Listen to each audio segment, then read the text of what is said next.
بالشكل اللي هو مطلوب، بالشكل اللي هو خصو واحد الوضع اكثر.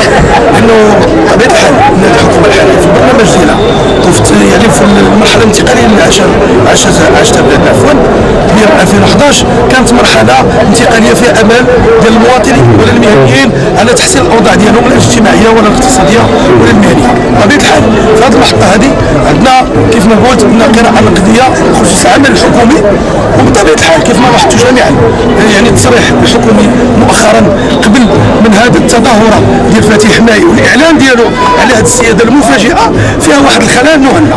وحنا كيف ما هو في علم الجميع رفع الشعار ديالنا خلال السنه هو مزيدا من المقاومه والنضال، وهذا يدل على شيء، يدل على انه ما كاينش واحد الديمقراطيه حقيقيه بطبيعه الحال اللي هي مرجعيه لنا بطبيعه الحال خلال مرجعيه لنا في الدستور الجديد ديال المملكه. وهذا بطبيعه الحال المطالبه ديالنا بتفعيل الدستور الجديد بالمضامين ديالو الحقيقيه اللي غتعطي ضمانات لا للمواطنين ولا المهنيين على حد سواء. طيب كتسمع عليه تحسين الوضعيه في القطاع في مجموعه من المسائل القانونيه التنظيميه الاجتماعيه اللي تقسم هذه الطبقه اللي تشغل واحد نسبه كبيره من المواطنين. هو من طبيعه الحال المطالب ديال المهنيين في قطاع النقل الطرقي بصفه عامه وبخصوص قطاع الاجره اللي هو من القطاعات المهمه ما كاينش واحد الدفعه اكثر. وانتم كيف ما لاحظتوا حتى في الشعار فيه الحد من اقتصاد الريع، وما كاينش تجاوب حقيقي مع هذه الفئه هذه من خلال التشريد ديالها، من خلال المعاناه ديالها اليوميه، من خلال الضمان الاجتماعي بالتغطيه كباقي المواطنين كباقي القطاع. بطبيعه الحال الضمان الاجتماعي هو من الاولويات، هو كيتضمنوا كتكفلوا الدوله المغربيه وكتكفلوا الحكومه بالخصوص. فكيف ما قلنا ان المطالب ليست في الضمان الاجتماعي، فإذا قلنا الان في هذه المحطه ان المهنيين في قطاع النقل الطرقي وبالخصوص قطاع سياده الاجره فهو متضرر، والبنيه التحتيه ديال القطاع متضرره اكثر، ولا بد من فتح حوار جاد ومسؤول ومعقول من طرف الحكومه الحاليه للخروج من الازمه اللي كتعيشها بلادنا.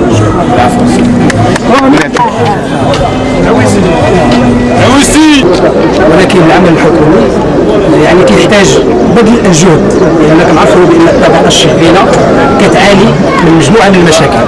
يعني هذه المشاكل هذه ما يمكنش تحل يعني بالخطابات السياسيه اللي هي يعني وضح الجيران اللي ربما ما كتحلش المشاكل.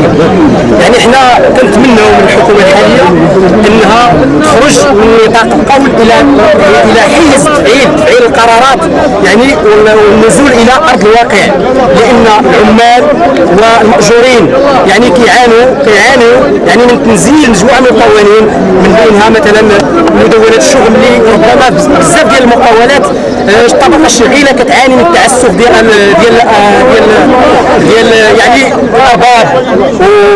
يعني هذا الشيء كله كيضر الطبقه العامله وكيضر بالاقتصاد الوطني، لان الشريان ديالو الا كان الشريان ديالو هو هاد الباترونه باموالهم، فكذلك الراس المال البشري راه مهم، وخاص الحكومه والدوله المغربيه تلتفت للراس المال البشري، لان الدول الاوروبيه ولا اليابان ولا الدول المتقدمه استثمرت الراس المال البشري، وبالتالي نجحوا.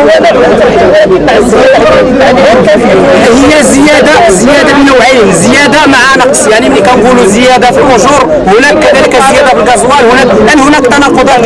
يعني بحال كنقولوا بان كاينه هذه الزياده ولكن راه مشات في اتجاه اخر. يعني هنا كاين تلاعب وتضارب بالعقليه ديال المواطنين المغاربه، والمواطن المغاربه في هذه المرحله بعد الدستور الجديد بعد التحولات كنتمناو بان الحكومه الجديده تحاول تبذل الجهد من اجل هذه البلاد هذه، بعيد على يعني تزييز الامور.